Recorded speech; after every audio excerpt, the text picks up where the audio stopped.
Good morning students, welcome in the class 8। जैसे कि आप देख रहे हैं, आज हम लोग शुरू करने जा रहे हैं हमारा विषय इतिहास और नागरिक शास्त्र।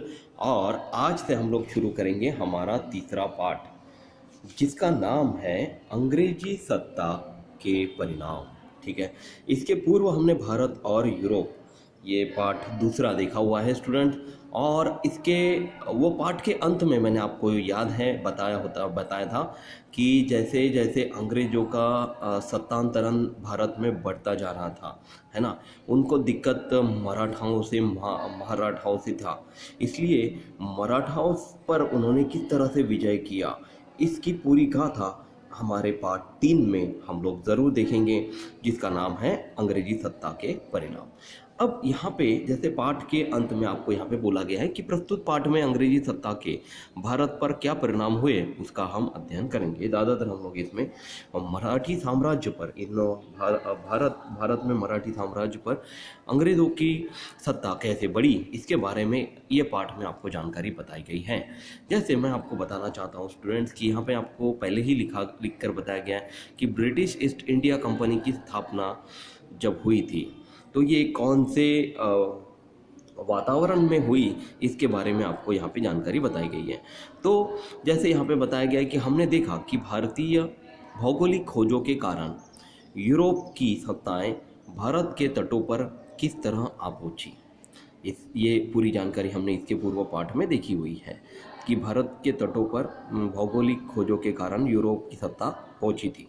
और इसके साथ साथ पुर्तगाली, डच, फ्रांसीसी, अंग्रेज, ये सभी सत्ताएं भारत में आई और भारत के बाजार को अपने अधिकार में कर लेने की सत्ता स्पर्धा में वो उतरे और उतरी हुई थी। यही बोला गया है कि ये चारों सत्ताएं जो हैं, पुर्तगाल, डच, फ्रांसीसी और अंग्रेज, ये सभी सत्ताएं भारत के बाज़ार में अपनी स्पर्धा बढ़ाने की कोशिश करने लगी।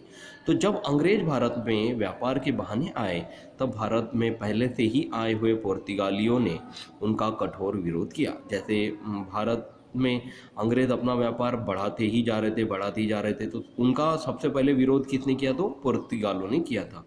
परंतु कालांतर में पुर्तगाल और अंग्रेज, इन दोनों के बीच में मित्रता के संबंध स्थापित हुए और इन दोनों के बीच का विरोध भी कम हुआ। परंतु जो बचे हुए डच, फ्रांसीसी और अंग्रेज थे, ये भारत पर बढ़ता जा रहा अंग्रेजों का सत्तांतरण जो था, सत्ता को बढ़ाने का जो प्रकार था अंग्रेज़ों का, उसको विरोध करते थे।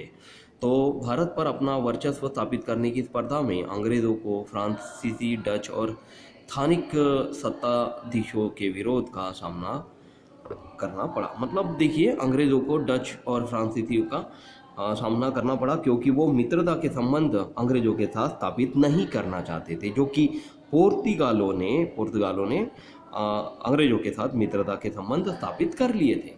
अब यहाँ से शुरू होता है बेटा हमारा इस पाठ का अहम भाग, वो है बेटा अंग्रेज़ और मराठे। मतलब अंग्रेज़ और मराठे एक दूसरे के सामने कैसे आए और किस तरह से इनके बीच में सत्ता का वर्चस्व स्थापित हुआ, ये सब चीज़ें आपको इस पाठ में देखने के लिए मिलेंगे। लेकिन सबसे पहले मैं आपको ये बता देना चाहता हूँ कि अंग्रेज़ जो थे वो बहुत ज़्यादा कूटनीति से जो भारत में मराठाओं का वर्चस्व था, उसके ऊपर अपना वर्चस्व कैसे स्थापित करें, इसके बारे में सोच रहे थे। अब ये सोचते सोचते उन्होंने देखा कि मराठा जो थे वो सत्ता के भी, वो उनकी उसी की तरह अंग्रेज़ों की तरह ही मराठा भी सत्ता के लालच में है। तो रिलेटिव्स यानी कि मित्र में कैसे फूट पाड़ना, मतलब दरार कैसे पैदा करना और उनको अपने झांसे में लेकर या किसी छोटी सी चीज़ का प्रलोभन देकर उनको अपनी तरफ खींचकर उनका स्वाभिमान अपने तरफ रख लेना, या फिर मराठाओं को अपनी बातों में झांसे में डालकर उनसे अपना पूरा काम करवा लेना। इस कूटनीति की वजह से उन्होंने क्या किया कि एक नीति अपनाई। उस नीति में उन्होंने ये डिसाइड किया कि सबसे पहले तो कोई ना कोई राजा, मराठा राजा बैठा हुआ है, और उसकी गद्दी पर बैठने वाला जो भी लालची इंसान है उसको अपने झांसे में ले लेंगे। उनको झांसे में कैसे लेंगे? तो उनको अपनी सेना देने का वचन देंगे। मतलब अंग्रेजों की सेना उनके सेना के साथ, उनके राजा के साथ अपोज में और युद्ध करेगी।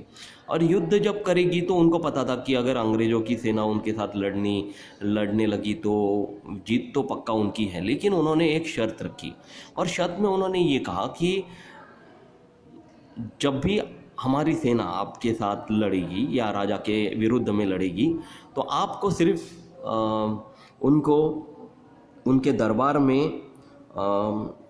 अंग्रेजी किसी प्रतिनिधि को रखना होगा और उनको एक नगद राशि भी अदा करनी होगी और उनकी कंपनी को कोई एक प्रदेश भी देना होगा। तो ये 3 चीज़ें उन्होंने उनके सामने रखी ताकि मैं आपको वो राजा की सत्ता पे, राजा की स्थान पर मैं आपको बिठा दूंगा।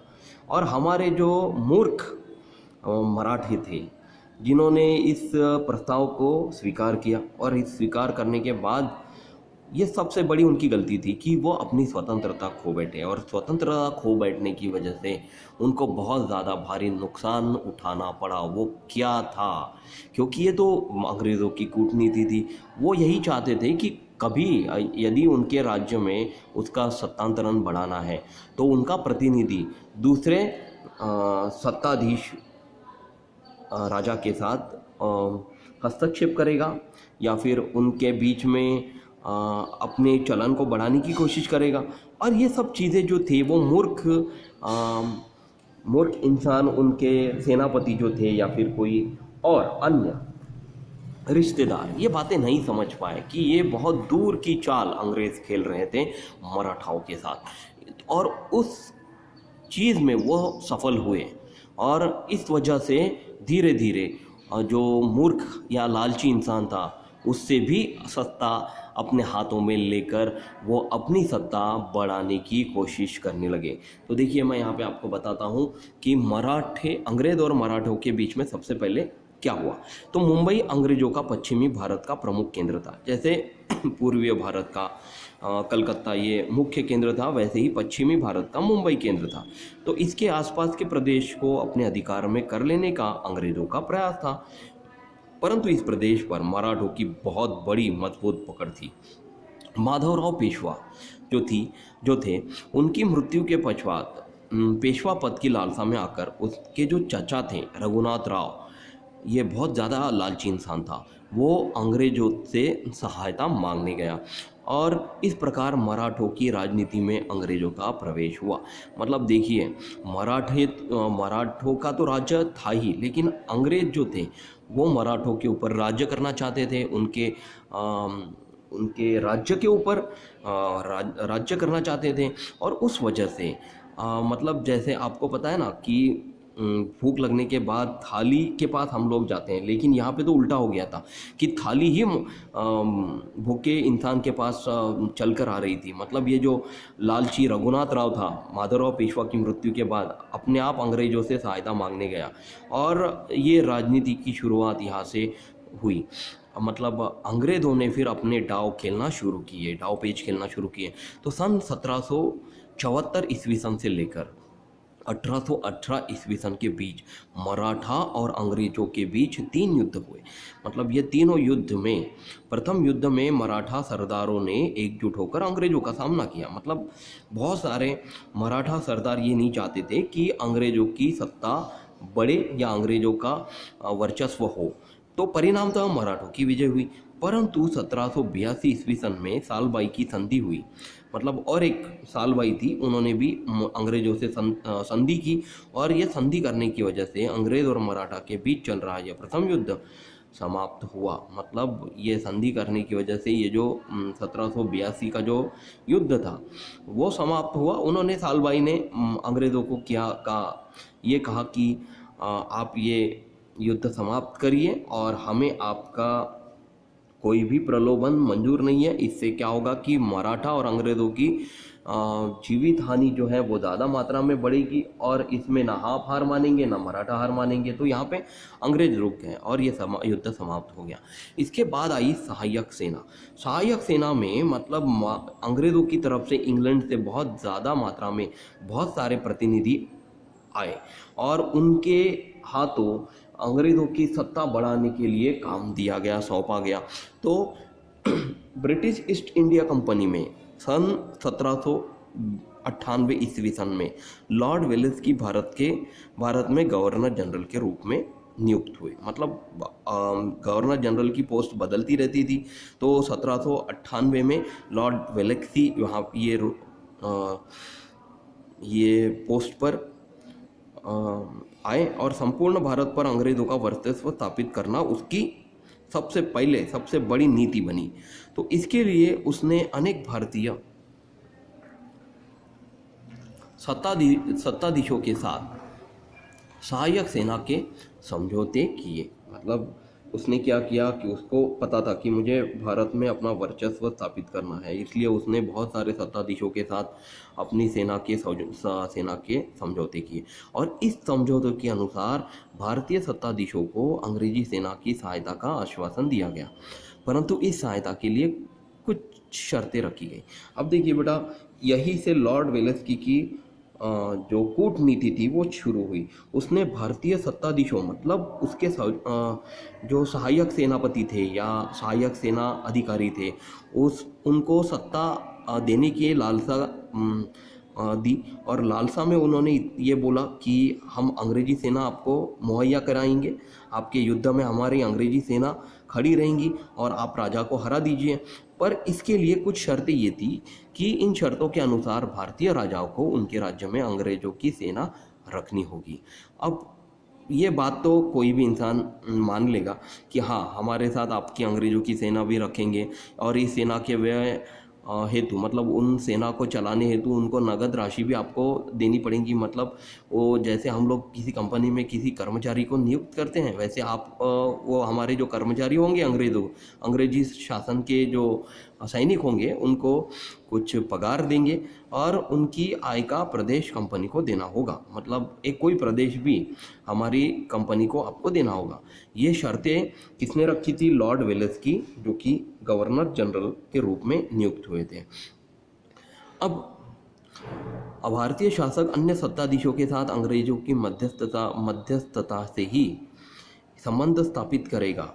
मतलब दूसरा जो शासक है, दूसरा सत्ताधीश है, मान लीजिए कि उसके साथ अगर बात करनी है तो उनका जो प्रतिनिधि होगा अंग्रेज़ों का, वही उनके बीच में बातें करेगा और वो अपनी सत्ता बढ़ाने की कोशिश में उनको प्रलोभन भी दे सकता है। ये भी चीज़ें उसमें तय की गई। तो अपने दरबार में अंग्रेजों का रेजिडेंट प्रतिनिधि रखना होगा। भारत के अनेक सत्ताधीशों ने इस संधि को स्वीकारा और अपनी स्वतंत्रता खो बैठे। तो इस वजह से ये जो सीढ़ी थी, जो शुरुआत में सत्ताधीशों को लग रही थी कि इससे हमारा वर्चस्व होगा या फिर अंग्रेज़ों को तो हम लोग यूँ खड़ेल देंगे, लेकिन ये सबसे बड़ी मूर्खता थी लालची लोगों की।